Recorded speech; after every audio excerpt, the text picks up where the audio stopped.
Welcome to Department of Physics, University of Lucknow YouTube channel. I am Dr. R.K. Shukla. Here in this session, I am going to give introduction to anomalous Zeeman effect. This is the photo of Peter Zeeman who invented the Zeeman effect. And in this figure, the sodium D line, D1 and D2 line is split into D1 line is split into 4 lines and D2 line is split into 6 lines in the case of anomalous Zeeman effect. In 1896, the Dutch physicist Peter Zeeman observed the splitting of spectral lines emitted by atoms in sodium chloride when it was kept in a strong magnetic field. The simplest form of this phenomena was introduced as normal Zeeman effect. The effect was well understood later with the introduction of the theory of electron developed by H. A. Lorentz. The anomalous Zeeman effect was discovered after that with the discovery of the spin of the electron in 1925. The Zeeman effect is a magneto-optical phenomenon because in this magnetic field and optical beam are involved. So this is known as the magneto-optical phenomena in which spectral lines are affected by an applied magnetic field and split into several components. But in the case of normal Zeeman effect, the line is split into 3 lines, whereas in this anomalous Zeeman effect, the splitting is more complex, or more than 3 lines are observed in anomalous Zeeman effect. This is a key difference between the anomalous and normal Zeeman effect. The spectral lines emitted by some elements split into 4, 6 or even more components instead of 3 under the influence of a weak magnetic field. The weak magnetic field means if the external field strength is small compared with the internal magnetic field, the coupling between L and S is intact. This means when the coupling between L and S is not disturbed by the external magnetic field, so that there is a physical significance in computing NLS into J and then considering the precision of J about external magnetic field. When we apply the external magnetic field, then J precises about the magnetic field. When viewed in a direction perpendicular to the magnetic field lines, it is further found that even if a spectral line is split into 3 components, as earlier in normal Zeeman effect, we are also observed 3 components. But in this case, in the anomalous Zeeman effect, their spacing may not agree with delta nu equal to EB upon 4 pi m. This is also known as the anomalous Zeeman effect. Na, Cr, etc. are elemental sources that show this effect. Many more elements also show this effect, but in the experiment we observe this in the anomalous Zeeman effect. Let us consider a one electron system, that is the case in which core of the atom and its nucleus has 0 magnetic and mechanical moments, and any movements of the atom are due to a single electron. The anomalous Zeeman effect can be explained by using the idea of spin of electron. But in the normal Zeeman effect, we are not considering the spin of the electron. The electron then has 2 angular momentum vector, namely orbital angular momentum denoted by L and spin angular momentum denoted by S. The total angular momentum J becomes the vector sum of L plus S and gives the value of J, total angular momentum. The physical interpretation of this relation is that the whole vector figure representing the atom precises about the direction of J, which is fixed in space and of invariable value, which is determined by the space quantization. In this figure, we see that S precises about J and L also precises about J. And the resultant vector of L and S is J. The magnetic moment associated with the orbital motion of the electron, as we see earlier, mu L equal to L EH upon 4 pi m, and the magnetic moment associated with the spin of the electron is mu S equal to 2 times S EH upon 4 pi m. Here mu L and mu S will be directed opposite to L and S due to the negative charge of the electron. The value of E is minus, so mu L is opposite to L direction and mu S is also opposite to S direction.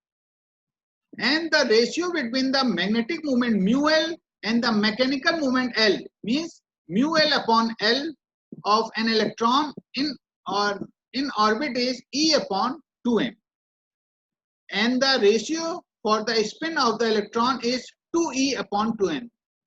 This means when we divide mu L upon L H upon 2 pi, we get E upon 2m, and here mu S upon S H upon 2m, we get 2e upon 2m, and this relation shows that this is 2 times greater than this ratio. The total magnetic moment mu of the atom is the vector sum of mu L and mu S. That is, we can write the total magnetic moment mu equal to mu L plus mu S. A schematic diagram of the magnetic moment mu L, mu S, mu and mu J and the mechanical moment L and S is shown in this figure. Here we see that L and S, this is L vector and this is S. This is S vector and this is L vector. L and S represent the orbital and spin angular momentum respectively. The total angular momentum is this represented by J. In this figure we see that this is the L and this is the S, and the resultant of L and S is J. Let the orbital magnetic moment is represented by mu L be supposed to be twice as large as the value of L. Then the spin magnetic moment mu S must be 4 times as large as S, because earlier we see that the ratio mu S upon PS is twice as great as mu L upon PL.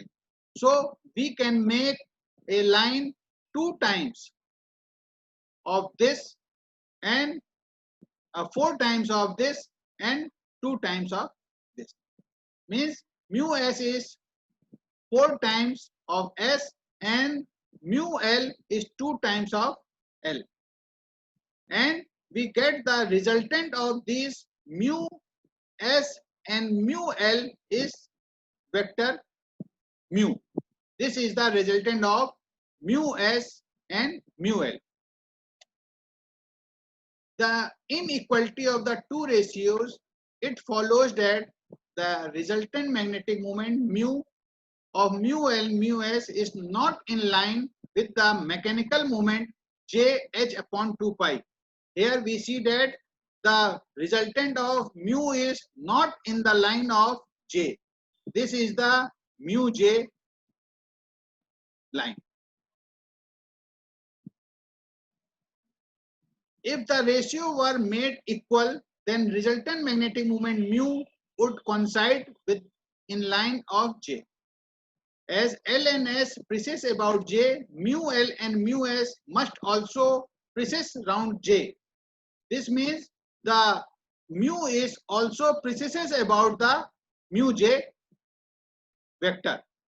So this is the precision of resultant magnetic moment of mu S plus mu L, and it precesses about the vector mu J.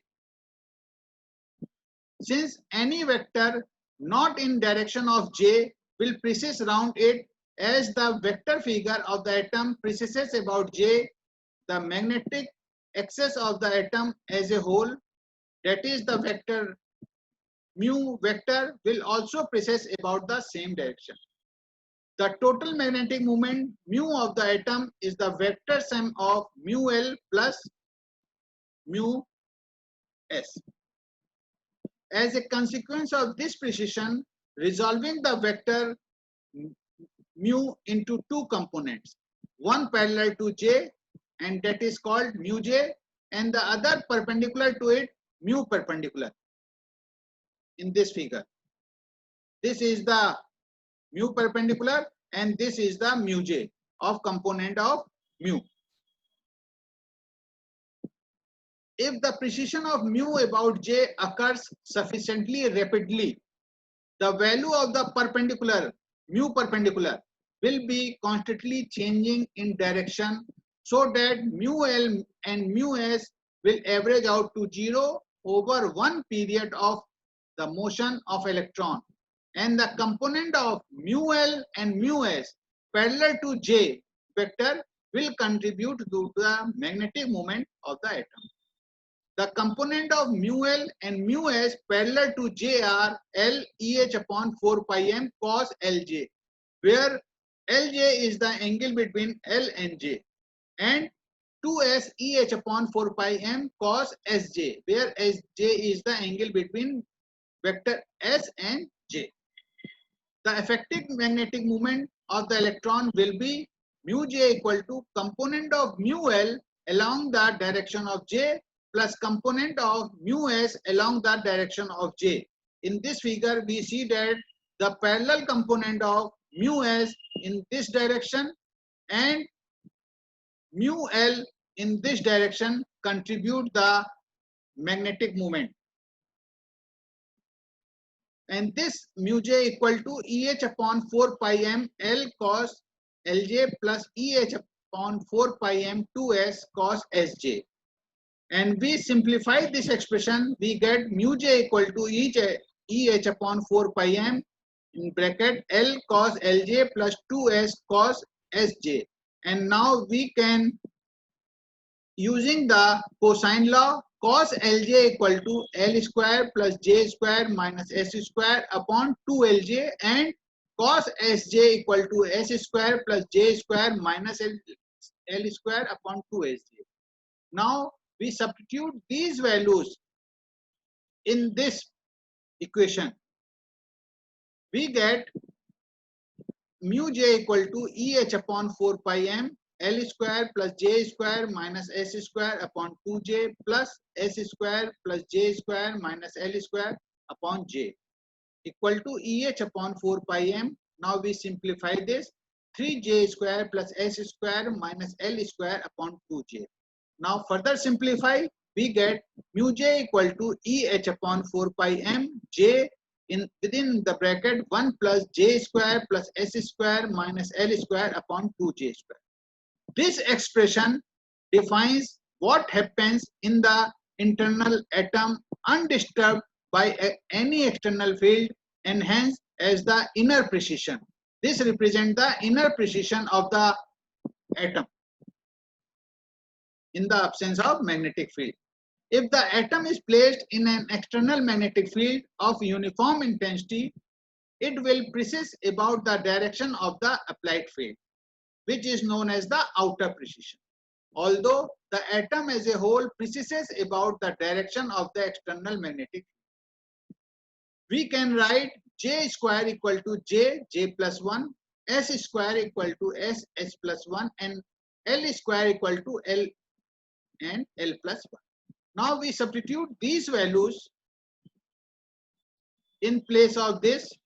We get mu J equal to EH upon 4 pi m J within bracket 1 plus J plus 1 plus S plus 1 minus L plus 1 plus 1 upon 2J plus 1. And this within the bracket, this quantity is given by G.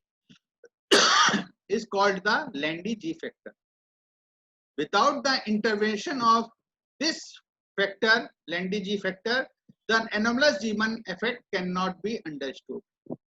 Therefore, mu J in terms of G is written as mu J equal to EH upon 4 pi m J multiplied by G, and G is the Landy G factor. Now, if the atom is placed in a weak magnetic field proper to the anomalous Zeeman effect, torques are exerted on both L and S, causing the vector J to precess around the magnetic field. Due to anomalous spin magnetic moment of the electron given by S tends to precess around external magnetic field B twice as fast as is done by the orbital magnetic moment L. If the magnetic field B is not too strong, means the magnetic field B is weak, the coupling between L and S is sufficiently strong to maintain a constant J, which will precess around the direction of magnetic field with the angular velocity given by Larmor theorem. And this angular velocity omega L equal to EB upon 2m into G, where G is the Landy G factor. And this precision gives the additional energy of the atom due to precision round the direction of magnetic field is given by the precessional angular velocity omega L times the component of the resultant magnetic moment J h upon 2 pi on the axis of rotation. The additional energy delta E due to the action of magnetic field on this atomic magnet is given by delta E equal to mu J B cos JB, where JB is the angle between vector J and magnetic field, external magnetic field direction B. EH upon, we can substitute the value of mu J, we get EH upon 4 pi m G J B cos JB. But JB cos JB is written as MJ, and MJ is the projection of vector J on the direction of the magnetic field called the magnetic quantum number, and the value of MJ can have only 2J plus 1 values. Therefore, delta E can be written as EH upon 4 pi m B G MJ, where MJ is the J cos JB. The quantity EH 4 pi MB is called the Lorentz unit. It is a unit of energy used for expressing the splitting of energy levels in a magnetic field. Dividing delta E by Hc, we get the interaction energy in terms of wave number. And this equation becomes E upon 4 pi MC B J MJ. Here delta T is the change in energy for each MJ value from original level, and the shift is proportional to the field strength B, external field.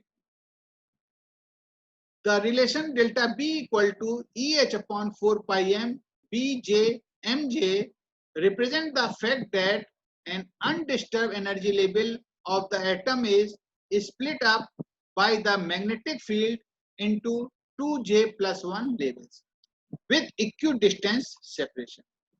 The transition between these split levels are governed by the selection rules. And the selection rule is delta Mj equal to 0 or plus 1 or minus 1. This gives rise to the magnetic splitting of the spectral line. The number of components into which a line is split up in general is different from that expected 2 or 3 when the electron spin is not considered in the case of normal Zeeman effect. Hence, it is known as the anomalous Zeeman effect. The sodium D line, D1 line, when viewed transverse direction, is split into 4 lines, symmetrically situated. All of them are plane polarized light, and it is written as 2 pi and sigma.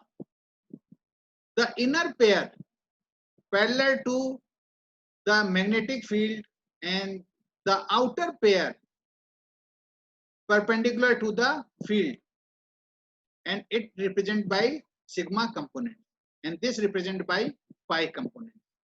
When viewed in longitudinally, the two outer components alone are seen and are circularly polarized in opposite direction. When we view in the longitudinal direction, the two inner components are disappear and only outer components are appear, but these outer components are circularly polarized in opposite direction. And when we observe D2 line of sodium spectrum viewed transversely, split into 6 components symmetrically situated, all plane polarized. The innermost 2 parallel to the field, and remaining 4, 2 plus 2, are perpendicular to the magnetic field direction. When we viewed in the longitudinal direction, the inner pair is absent. These two inner pairs are absent in this when we observe in the longitudinal direction. The 4 outer components are appear, but they are circularly polarized. The testing and validity of the theory proposed by the anomalous Zeeman effect are tested in the following 3 ways. First, analysis of the anomalous pattern of some concrete lines such as the sodium D lines, the green and violet lines of mercury. The experimental verification of the Landy-G formula and the measurement of the atomic magnetic moment. Thank you.